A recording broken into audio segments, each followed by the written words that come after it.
السلام عليكم. المره اللي فاتت خدنا الداتا تايبز وقلنا ان الداتا تايب هي عباره عن ايه. برافو، هي عباره عن فاليو ان انا بحطها في الفاريبلز. وقلنا ان الفاريبلز هو المكان اللي بيخزن فيه الفاليو ديت. قلنا ممكن تكون ايه؟ ممكن تكون نمبر، النمبر ده يكون انتجر وفلوت، ممكن تكون سترينج، ممكن تكون بوليان ترو او فولس. سؤال بقى، هل انا ممكن احول داتا تايبز لداتا تايب تانية؟ ده اللي انا اعرفه في الفيديو ده. كود فيرجن دلوقتي يا شباب، لو احنا عندنا فاريبل اسمه نم وحاطط فيه قيمه فاليو وليكن 55، انا عاوز اسال سؤال. ال 55 دي يا شباب سترينج ولا انتجر؟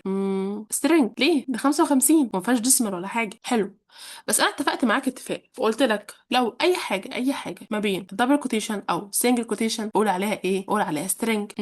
طب انا عاوز احول السترينج ده لانتجر، اعملها ازاي؟ قال لي ببساطه خالص هنستخدم الفانكشن اللي اسمها انتجر. مثلا نعمل num 1 بيساوي int و num. تمام. وبعد كده هنبرنت num1.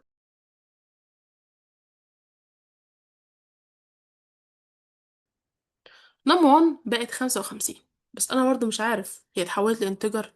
مش متأكد ان هي اتحولت لانتجر. تعال نشوف كده.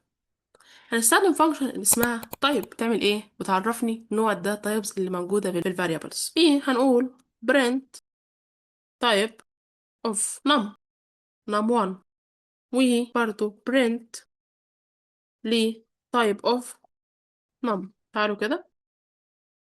هم. num1 integer لكن num string. تمام كده. تمام. طب وليكن لو انا خليت مثلا النم ديت مثلا 55، اللي هي اصلا دلوقتي بقت انتجر، انا عاوزه احولها لفلوت. طب يعني ايه فلوت؟ قلنا يا شباب ان الفلوت هو الرقم اللي ليه علامه عشريه، يعني جنبه دوت. طيب هنعمل ايه؟ هنيجي هنا ونخليها فلوت. تعالوا كده نشوف. اصبح ان نم 1 فلوت ونم انتجر، واصبح نم 1 بقت ايه؟ 55.0. كويس.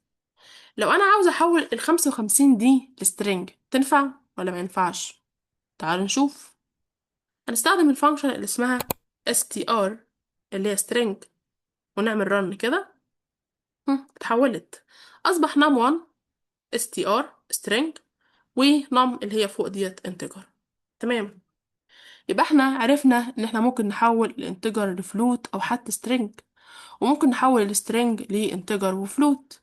عاوزة اسأل نفسي سؤال، هو اي حاجة ينفع احولها من string لانتجر ولا لا؟ هنشوف. لو كتبت هنا سارة وعاوزة احولها لانتجر، تعالى كده نشوف. ادتني ايرور. ليه ادتني ايرور؟ لان سارة يا شباب هي سيكونس من الكاركترز، مجموعة من الحروف، ما اقدرش احولها لانتجر. لكن 55 انا قدرت احولها لانتجر لانها اصلا فيها قيمة للنمبر. صح ولا ايه؟ مش كل سترينج اقدر احوله لانتجر. تمام. يبقى عرفنا كده يا شباب ان مش كل سترينج نقدر نحوله لانتجر، لكن كل انتجر نقدر نحوله لسترينج. تمام كده. تمام. فاضل ايه؟ فاضل البوليان اللي هو الترو او فولس. لو جيت هنا مثلا وكتبت ترو وعاوز احوله لبوليان، تعالى كده نشوف. اتحول لبوليان. طب لو كانت الترو ديت بالسمول، ايه اللي ممكن يحصل؟ تعالى كده نشوف. اتحولت عادي، ولكن ايه اللي حصل؟ اللي حصل ان هي تي السمول خليتها تي كابيتال. وبس كده. احنا النهارده عرفنا ايه يا شباب؟ عرفنا ازاي نحول السترنج الانتجر، الانتجر للسترنج، والانتجر للفلوت، والفلوت للسترنج، وازاي نحول اي حاجه لبوليان. بس. لو عندكم اي سؤال اكتبوا لي في التعليقات، ان شاء الله هرد عليكم. ما تنسوش تتابعونا. السلام عليكم ورحمه الله وبركاته. مع السلامه.